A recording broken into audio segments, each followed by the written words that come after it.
Asterisk, she wasn't famous. She wasn't even considered part of the official team. Just a quiet girl who worked in the back of a small, rundown garage that most people passed by without noticing. Covered in oil stains and always focused on some forgotten engine part, she was used to being ignored. Customers came in and asked for the mechanic, never realizing she was the one doing half the real work.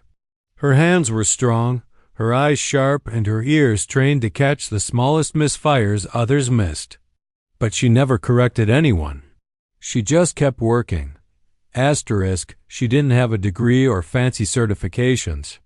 Everything she knew came from years of watching, learning, and doing.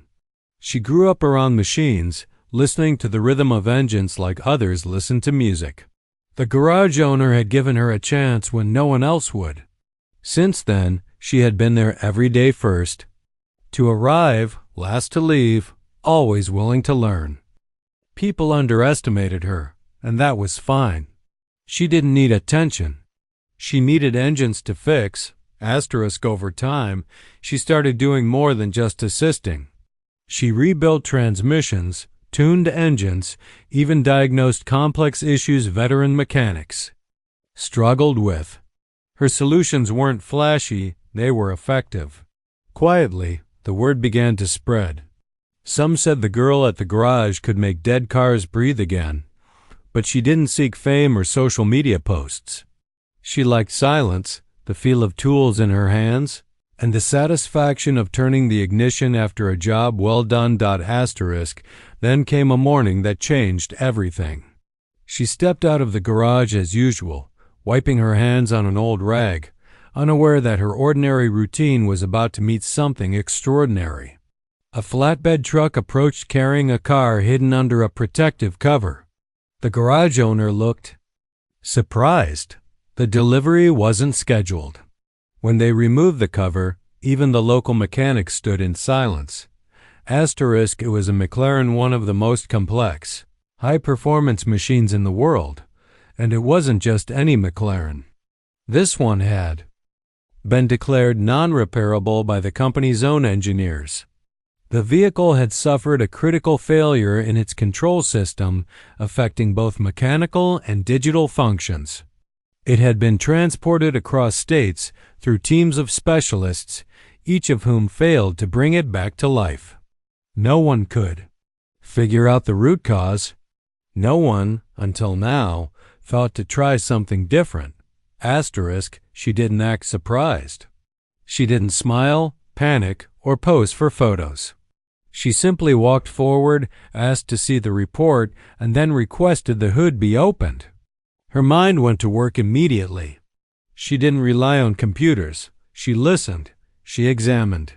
She felt the wiring, checked the airflow, sensed the imbalances others overlooked. Every screw, wire, and sensor told her something. And she listened closely. Asterisk, the others watched quietly, unsure what to expect. After all, who was she? Just a small-town mechanic. A girl who'd never worked at a dealership or attended a racing expo. But as she began disassembling the front module, they realized this was someone who didn't need permission to be excellent. She just was. Asterisk, her tools were old but well maintained. Her hands moved with calm confidence. In that moment, the garage wasn't small anymore. It became the center of something no one expected. The beginning of a story where the underdog didn't just try. She would soon succeed in doing what experts had abandoned. She walked out of the garage, not seeking glory, but ready to face a challenge far bigger than herself. And she did it with nothing but skill, silence, and stubborn belief in her craft. Asterisk, the McLaren sat silently in the garage, a machine built for speed now reduced to a lifeless frame. Sleek curves, matte black finish, and a carbon fiber body that once tore through tracks like a beast, now still, broken, and defeated. The company's engineers had called it a total loss. Its electronic system was fried, the transmission was unresponsive, and its advanced diagnostic tools gave conflicting errors. It had been to 3 regional centers. Each one gave up. Too complicated. Too expensive to restore. Too far gone. Asterisk, but she didn't see it that way. She stood beside it, wiping her hands on a rag, eyes locked on the engine bay. No fear, no hesitation.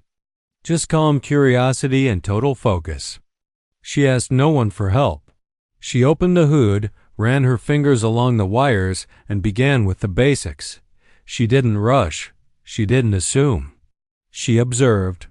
She traced problems not just with machines, but with experience and feel. Every sensor, every connection, every piece of code, it all told a story. And she listened. Asterisk, she started with the engine control unit. Most mechanics feared touching it. She didn't. She removed it, cleaned the board, checked the solder joints with a magnifying glass, and found a microfracture missed by everyone. Then she turned to the wiring harness, rebuilt 2 damaged connectors by hand, and cleaned out carbon buildup in the throttle body. She worked alone, with no one guiding her, no reference but her own memory and intuition. It took her 3 days. Asterisk, on the 4th morning, she slid into the driver's seat and turned the key. The garage filled with the sound of life. The McLaren roared awake. It wasn't just idling. It responded smoothly, shifting gears with precision, the display lighting up like new. She didn't smile. She just nodded and took it for a quiet test drive around the backlot. The car didn't jerk, didn't stall, didn't complain. It ran like it was born again. Asterisk, word spread instantly. The engineers who gave up on the car requested confirmation. They were sent videos. They watched in silence as the girl from a nameless garage fixed what they couldn't. They reviewed the steps she had taken and were stunned to realize she had bypassed expensive procedures and gone straight to the core issues with little more than a soldering iron, a scanner, and her own logic. Asterisk, a few of them even visited. They wanted to see her work. They expected arrogance, someone asking for praise. Instead, they found her under another car, working as usual, barely lifting her head to greet them. She didn't ask for anything. When they asked how she did it, she just said, "I listened to what it needed." That was it. No show, no ego. Just pure skill. Asterisk, the McLaren was picked up a week later. She watched it go without a word. She didn't take photos. She didn't post about it. She just went back to fixing an old Civic with a timing issue. For her, every engine was important, whether it was a supercar or a daily beater. She didn't care about logos. She cared about function. Asterisk, the story traveled across forums and shops. They called it luck, genius, even a fluke. But those who really understood machines knew better. She wasn't lucky. She was simply the kind of mechanic you only see once in a lifetime, someone whose talent couldn't be taught, only earned. And while others chased fame, she quietly rewrote the definition of mastery with a wrench in her hand and fire in her heart.